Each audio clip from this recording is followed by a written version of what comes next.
దేశంలో ప్రజాస్వామ్య పండుగ ప్రారంభమైంది. తొలి విడత లోక్సభ ఎన్నికల పోలింగ్ ముగిసింది. ఈ ఎన్నికలు 7 దశల్లో పూర్తవుతోంది. ఇప్పటికే మొదటి దశ పోలింగ్ ఏప్రిల్ 19న జరగగా 25న రెండవ దశ పోలింగ్ కు సర్వం సిద్ధం చేస్తున్నారు అధికారులు. పోలింగ్ లో పౌరుల భాగస్వామ్యాన్ని పెంచేందుకు ఎన్నికల కమిషన్ అధికారులు, ఇతర సిబ్బంది తీవ్రంగా ప్రయత్నిస్తున్నాయి. ఈ క్రమంలో ఎన్ఆర్ఐ ఓటర్లను కూడా లోక్సభ ఎన్నికల్లో ఓటు వేసేలా చైతన్యవంతులను చేస్తున్నారు. ఎన్ఆర్ఐ ఓటర్లు ఎవరు, విదేశాల్లో నివసిస్తున్నప్పుడు వారు ఎలా ఓటు వేయవచ్చో ఇప్పుడు తెలుసుకుందాం. ఎన్నికల సంఘం ప్రకారం ఎన్ఆర్ఐ ఓటర్లు అంటే వేరే దేశ పౌరసత్వం తీసుకోకుండా ఉద్యోగం లేదా చదువుల నిమిత్తం, అలాగే మరేదైనా కారణాల వల్ల ప్రస్తుతం భారతదేశంలో ఉండని భారతీయ పౌరులను ఎన్ఆర్ఐలు అంటారు.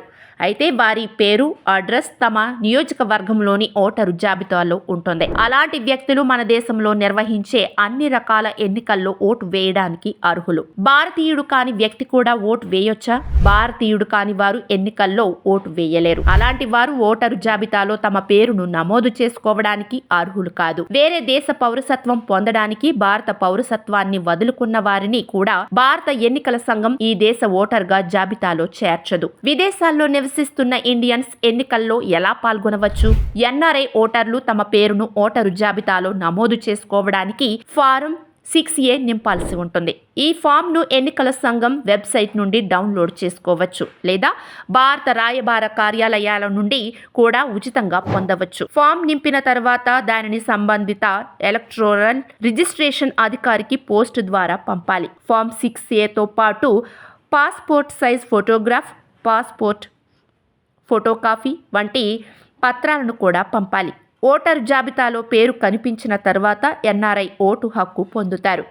ఎన్ఆర్ఐ ఓటర్లు ఆన్లైన్లో ఓటు వేయవచ్చా? ఓటు వేయడానికి ఎన్ఆర్ఐ ఓటర్లు తమ పాస్పోర్టుతో ఎన్నికల రోజున పోలింగ్ స్టేషన్కు చేరుకోవాలి. లండన్లోని భారత రాయబార కార్యాలయం నివేదిక ప్రకారం పోస్టల్ బ్యాలెట్ ద్వారా ఓటు వేయలేరు. విదేశాల్లోని భారతీయ మిషన్లలో ఓటు వేయడానికి అనుమతి ఉంటుంది.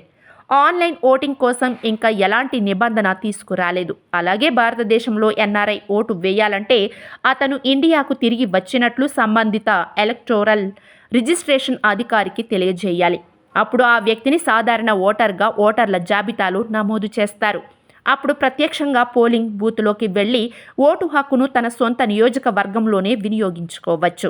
ఎన్ఆర్ఐ ఓటర్లు ఓటర్ ఐడి కార్డు పొందగలరా? ఓటింగ్ ప్రక్రియలో పాల్గొనేందుకు అప్లికేషన్ను దరఖాస్తు చేసుకున్న తర్వాత సాధారణ ఓటరుకు ఓటర్ ఐడి జారీ చేయబడుతుంది.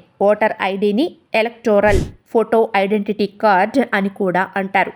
ఓటు వేసేందుకు అనుమతించడమే కాకుండా ఈ కార్డు గుర్తింపు కార్డుగా కూడా పనిచేస్తుంది. అయితే ఎన్ఆర్ఐ ఓటర్లకు ఓటర్ కార్డులు జారీ చేయదు ఎన్నికల కమిషన్. ఎన్ఆర్ఐ ఓటర్లు తమ పాస్పోర్టును పోలింగ్ స్టేషన్లో చూపించి ఓటు వేయవచ్చు.